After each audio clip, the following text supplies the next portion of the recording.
My dad was a firefighter. I always remember asking him, hey, Dad, did you catch a fire last night or yesterday? And you could always tell if he was tired, or I could get in his truck and I'd smell the smoke still. I don't think he really steered me towards becoming a firefighter. If I did make that decision, he wanted me to make it on my own. So I think it was important for me to make that decision. It took me a few attempts before I finally did get hired. Starting back in 2020, around Labor Day, we're already had a very busy fire season within the state of California. Also breaking this morning, a fire burning near Shaver Lake. Forest Service officials say it's called the Creek Fire incident, and it's burning in the... So there wasn't a lot of people left to go out of county for these large campaign fires. I get a call just as I'm waking up from the EOC, which tells me there's a new start in Big Creek and that we need to respond directly to Big Creek. So we got assigned to the actual town of Big Creek, and our assignment was at the very end of the point.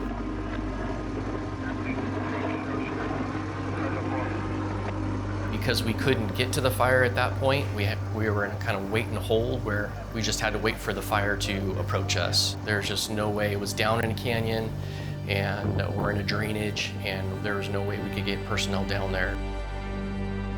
We were just trying to figure out what the fire was going to do.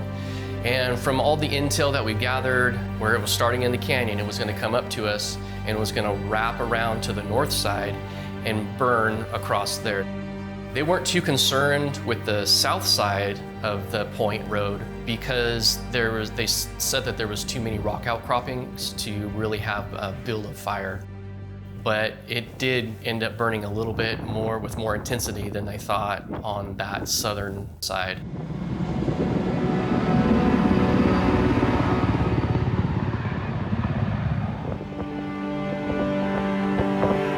We were at the end of that fire station. We were trying to protect the heliport as well as the fire station that was there. When that fire came around the one side and it wrapped around us, basically created like a convection column right over the top of us. We were getting hit in the side of the face with embers. We couldn't see. We had guys that were breathing so much smoke, they were throwing up. It burned with more intensity than they thought and started burning the homes in the middle of the point. So we were starting to pick up some hose, and my firefighter wanted to go down on the block a little bit to the east and just to see what was going on. And when he came back, his eyes were as big as saucers, which is not normal for him. Because he told me from what it looked like to him, like if we didn't make a stand there, we were gonna lose all the property that we had just fought to protect. So when I walked down there to where the fire line was, there was power lines down as well. There was no way we could evacuate that area. We were stuck back there and we were on our own, and we had property and life to protect.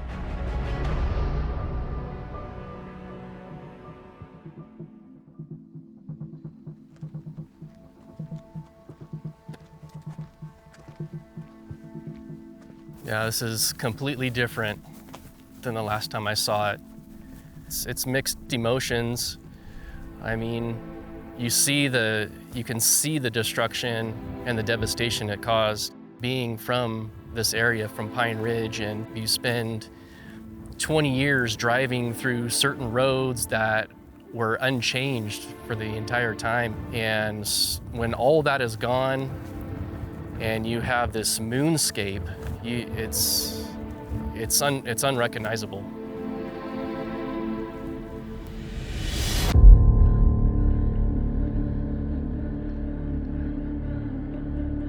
I've never been in a war zone, but it felt like I was there. 5811 Alpha 9424 structure. There was propane tanks that were exploding.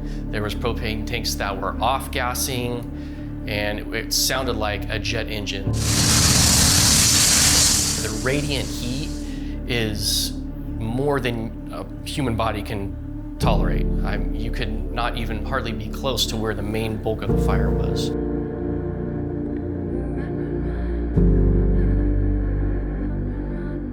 With the power lines being down, there was no way we could evacuate that area.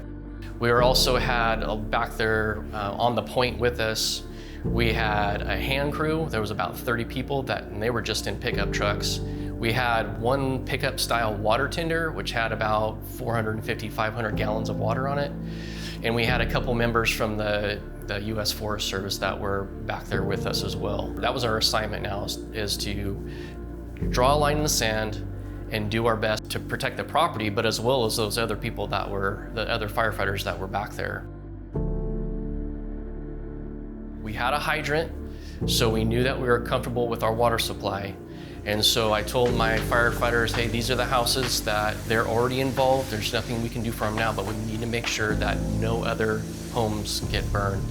So we had a water supply for a while, and maybe for about 20 minutes or half an hour where we could flow as much water as we wanted.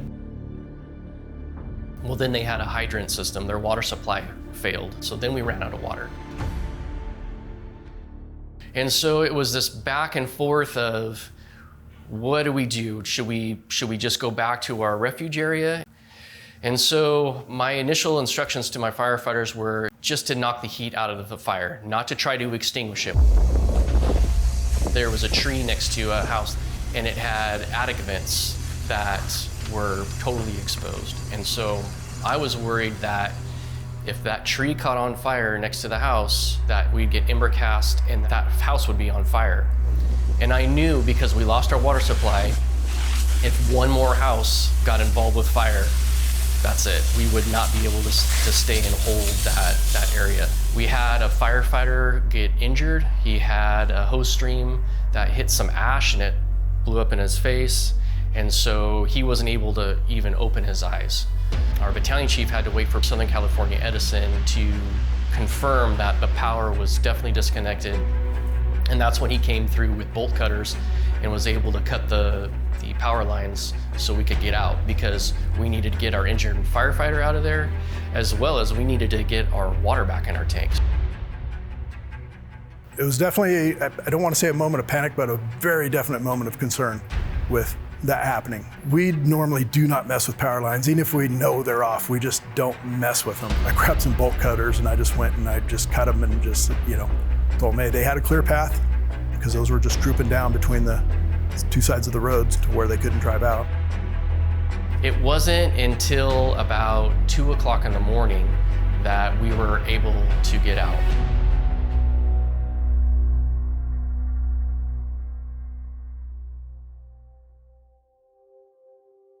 Because of the people that were back there and all the properties were back there, and we cut off the fire at that line and we held our line, we're able to save 9 homes. We saved a fire station, a heliport, and then later that evening we were able to save that school as well.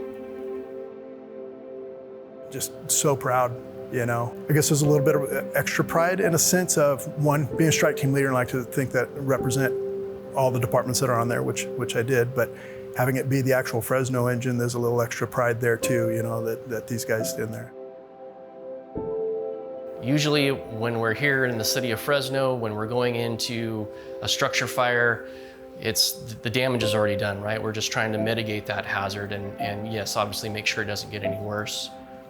But to know myself and my crew had a direct hand in saving those homes, and which could have potentially led into loss of life as well, that has been a very fulfilling experience for me. I think it's going to be hard to top that one in my career for sure.